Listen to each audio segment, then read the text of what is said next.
A tree falls in a forest and no one hears it. Does that sound matter? It doesn't. Okay? You give speeches, and by the end of your speech, if the audience walk out of the room not remembering what you said, not knowing what you wanted them to do, right? And maybe in 2 hours' time, if someone asks them, do you remember that person said? Nothing. කිසිම දෙයක් මතක නැහැ මට. Do you think the sound that person made in the room or the hall matters? That person's speech was not worth a penny, right? Maybe that person wasted our time. So just like if a tree falls in a forest and no one hears it, the sound doesn't matter. You give a speech and no one understands what you say, right? And they walk out of the room not knowing what they have to do, your speech does not matter, right? So if you're trying to convince someone, if you're trying to persuade someone to do something, to feel differently, to think differently, you can call that a pitch. You get that? Right? So let's say that you have a brilliant idea. Let's take Steve Jobs' Apple smartphone. You know that, right? Now, before smartphone came into the market, we were all using those 3310 phones. You remember with those keys? You remember that? Did you have a need for the smartphone at that time? Did you feel that? You never felt that. Right? We never had the need for a smartphone. But what Steve Jobs did was, right, although we might argue it's unethical, he created a need that was not there and inspired us to buy a product that we never needed in the first place. Have you ever thought about that? I don't know whether you've listened to Steve Jobs' first iPhone launch, right? So there are so many moments where you can hear the air in the room being sucked in because of his presentation. Because no one thought that was coming. So he created a product, a concept, an idea that no one ever wanted. කාටවත් උමනාවක් තිබුණ නැති product එකක් market එකට දාලා he inspired us to buy that. Right? Now that's what you call a brilliant pitch. Yeah? So you have an idea, you have a concept, right? You take it out to the audience, you take it out to the market, you take it out to the investors, and by the end of the day, if the audience is convinced to invest in your idea, pay for you, now that's what you call an excellent pitch. Agreed? Right, okay. So let's take a problem that you want to resolve, right? Let's take that problem that you want to resolve. And I just want you to write down the process. Like, what process would you follow to pitch your idea? You have a solution. Don't come up with a solution, right? We don't need a solution here. I just want you to write down the process. How would you start to pitch your idea, right? Maybe to your team, maybe to your managers. What is your process? There's no right or wrong answers here, right? What is your process? If you're called to pitch your idea to your team, right? Maybe to your manager or in a boardroom, what is the process that you would follow, or what is the process that you're currently following? There are many, but they are normally used STAR concept to create an impact and finally call that. STAR concept. What is that concept? STAR, the situation. Okay. And the task. Task. And action. Action. And expected results. So some results we have already taken. Okay. And use the impact. Okay. And finally call to that. Okay. So the situation, are you talking about the current situation or the situation that you want to address? Let's say we are pitching one retail channel. Okay. To have our entire platform for their retail channel for us to get the entire billing system. Okay. So then we have our use cases. Okay. Then we can use the situation where we have already started and we can reach. All right. Okay. Right. So you use the current situation, right, and use that to address a forecasted problem, right, and that you come up with a task. And so what is the difference between your task and your action? Task and action mean the task is maybe the responsibility. Okay. Action in the sense, in the responsibility, if you trickle down, then there are little actions we have to take. Okay. Right. So what he's saying in other words is that you use an existing example, for example, an existing customer who is directly using one of the existing products, Yeah. and try to use that example to pitch to a new client. Right. To say, look here, this is what we have in the market and this is brilliantly working in the market. Yeah. And it has been successful with this particular customer. Right. Why not you? Right. Okay. Okay. I get it. Like to say that I would try to understand what the other person is, where am I pushing, addressing it. So then I would say what do I want them to do. Okay. So it is my manager. So I would have there what other things that what do I expect from him. Okay. So first I identify him. Right. The person I need to convince. Okay. So then I try to understand what do I want him to do for me. Okay. Right. So then I formulate my pitch. Okay. And then how can I convince him based on his preferences, based on his targets, based on his likes and dislikes. Okay. So I will cater my approach based on what he wants and what I want from him. Okay. So I hope everyone understood that the situation, task, action, result concept, right?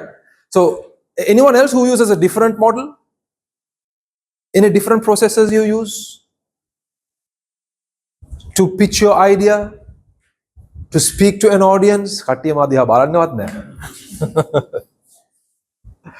think in sales also, now what we normally do is with our existing products, what we try to find out is when we are pitching to a new client, Right. or a customer, say for example an SME, then what we do is we sometimes identify what the problem that he has in his Okay. organization, and to address that, if we have a solution with us, Okay. we identify his problem and try to pitch one of our products which will suit his and sort his problem. Okay, right. Good. So what do you use in the content to convince or persuade? Right? So let's take that SME example, right? So you have a current solution that is implemented at Mobitel, Yes. right? So you identify the problem of your SME client and you're taking that solution which you think will cater that person's problem as well, right?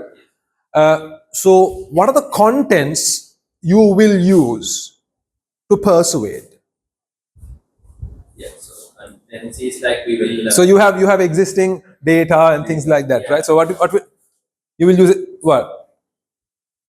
So we will use the USPs in our product. Okay. We will on the content.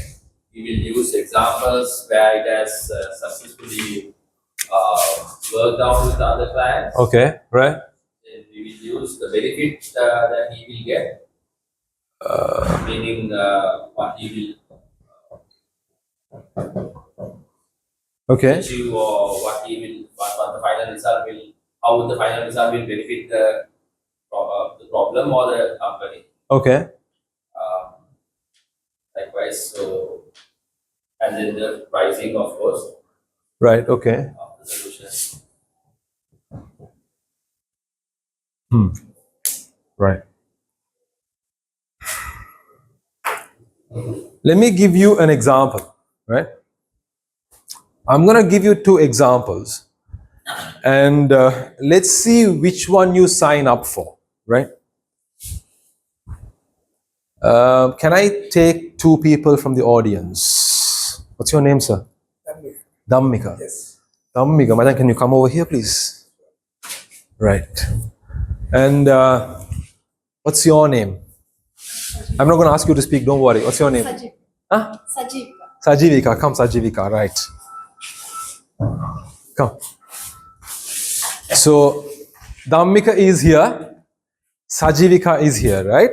Now, both of them have brought you two propositions. And I'm the one who's going to propose. And you need to sign up for either Dhammika's proposition or Sajivika's proposition. Now, Dhammika brings you this proposition. He's going to tell you 20% of school children in Sri Lanka lack access to education. The causes are many.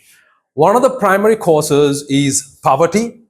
Another cause could be children being orphaned. Another cause could be children being exploited at a very young age for child labor. So there are many reasons why children lack access to education.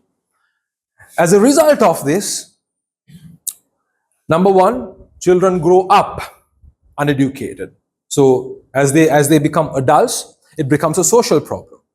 Some children resort to drugs. Some children resort to robbery. So it also creates crime. So this access to lack of access to education is creating a lot of social issues. So Dhammika wants you to help these kids by donating 200 rupees for this cause, which will go to these children who are lacking access to education. That is Dhammika's proposition. 200 rupees. 200 rupees, each of you. Is the proposition clear? Yeah? Okay. Now, Sajivika brings you a proposition as well. She's going to tell you about a girl called Maya, a 12-year-old child who lives a few kilometers away in a village, a few kilometers away from Polonnaru, in a rural village. She wakes up every day at 5 o'clock in the morning, like every school child who aspires to go to school. She goes to the kitchen, heats up the food, because her mother is chronically ill and is needing of constant attention every single day.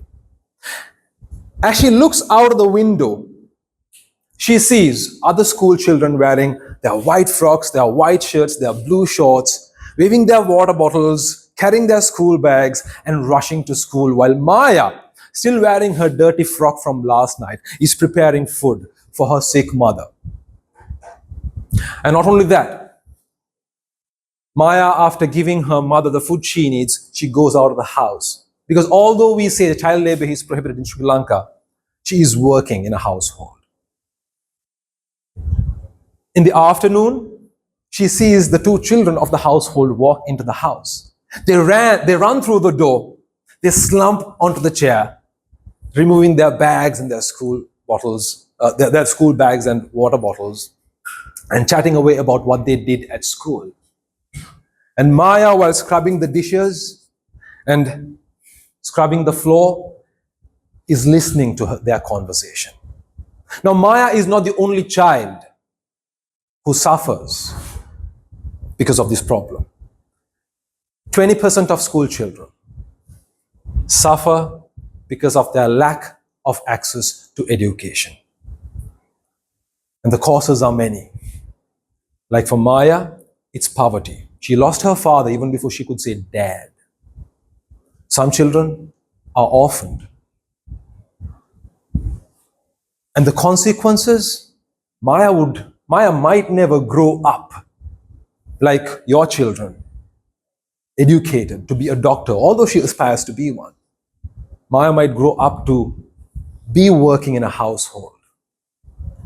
And her children might also follow the same fate. But the solution is in your hands.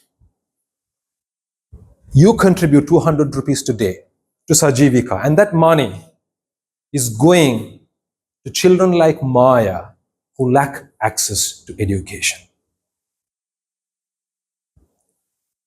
Who are you going to contribute to? Dhammika or Sajivika? Okay, Dhammika, raise your hand. Sajivika, raise your hand. Samhara kattiya salli dennewat nad? Huh? Sorry? Children like Maya.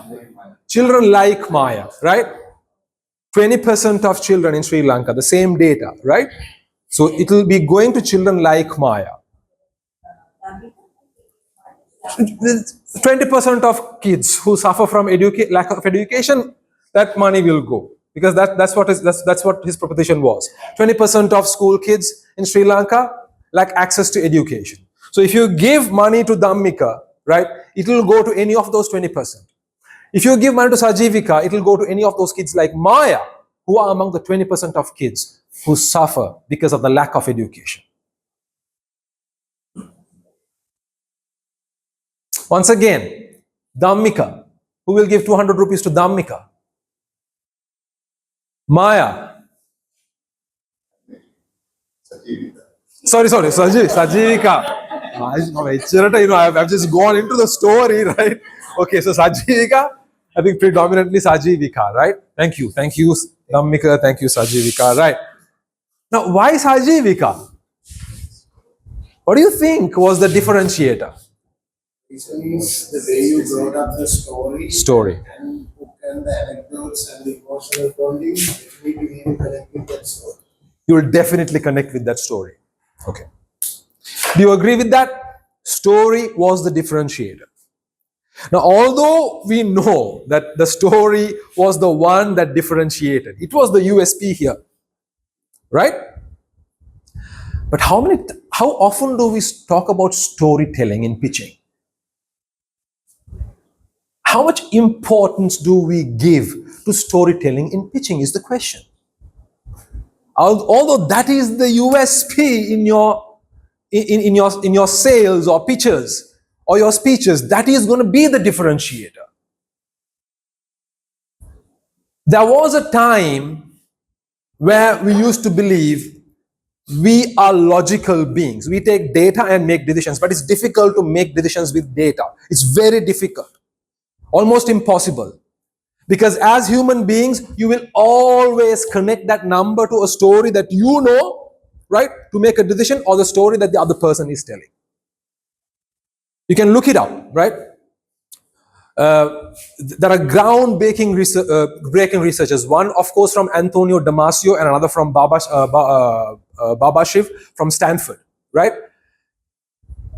Although we like to think that we are rational human beings, it is proven that we are emotional human beings who use data and statistics to justify our emotional decisions. That's what we do. And this is a very powerful example. Although both of them brought the same data, once I told you the story, it was the differentiator. I'm not saying that storytelling alone will convince, right? Someone who wants to invest or someone who wants to make a financial decision. No, right? We're not stupid. We need numbers, we need data, right?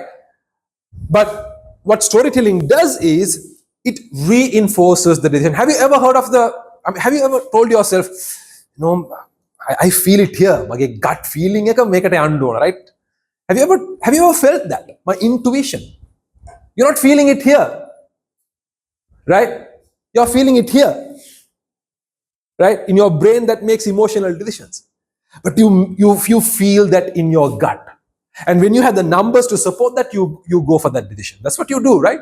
You don't go against your gut. You go along with your gut if you have the numbers and data to support it. Right? So stories is the unsung hero in pictures and speeches. If you can master that, then you've got the audience in your palm. But that's a skill you have to master. So if you look at the great speakers, right? You look at Steve Jobs' speeches, one of the brilliant speakers out there. He uses storytelling in almost every speech that he gives. Satya Nadella, right? Microsoft. He gives a story, he tells a story in almost every speech he gives. You listen to the TED Talks. Do you follow TED Talks? The greatest speakers use stories. Why? Because, that is the differentiator. That is what moves us to decide, to act on something. So, here's what we're going to do. Right. How many of you watch Shark Tank? Shark Tank, okay. Shark Tank is one of the most popular programs out there where these budding entrepreneurs are pitching their idea to a group of investors. So now they listen to their pitches and make a decision whether to invest on it or not. If you follow Shark Tank carefully, you will realize that storytelling is no child's play. It's not something that we can ignore. Every single business, I mean, you would think, come on, these people are millionaires sitting there, and all they need is numbers for them to make a decision. What is your revenue, right? What is your profit? How many years have you been in business? But you will be amazed how they are sucked into these stories, how they crave for stories. I'll give you one very simple example. Look at how crazy this storyteller is in Shark Tank, where one of the world's top millionaires are sitting to make a decision.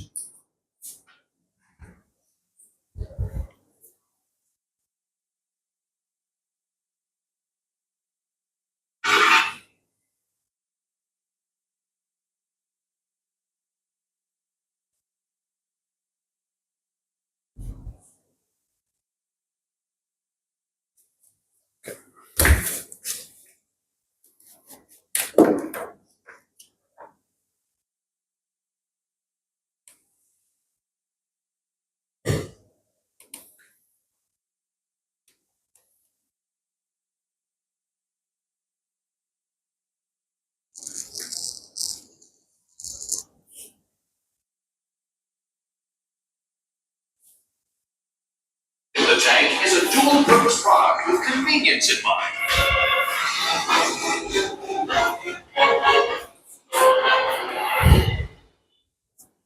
Greetings, Sharps. I'm paraphrasing. I'm seeking a $500,000 investment in exchange for a 5% equity stake in my apparel company, QuickFlip. It was a cold December morning, and my son wanted to go to the park, so I threw on my favorite hoodie, and off we went. After about 30 minutes of chasing this guy around the park, the sun began peeking through the clouds, and I started to sweat. At that point, I had no choice but to take off my hoodie. You should probably guess what my options were. We have the fanny pack, we have the European Yacht Club, see Robert, and then we have the wannabe cool guy. This is the option I stuck with. But when I finally caught up to Little Man, I bent over to pick him up, and the hoodie slipped off my shoulder onto the wet grass. Oh no! That's right, Sharks. That was it. Quick Flip was born.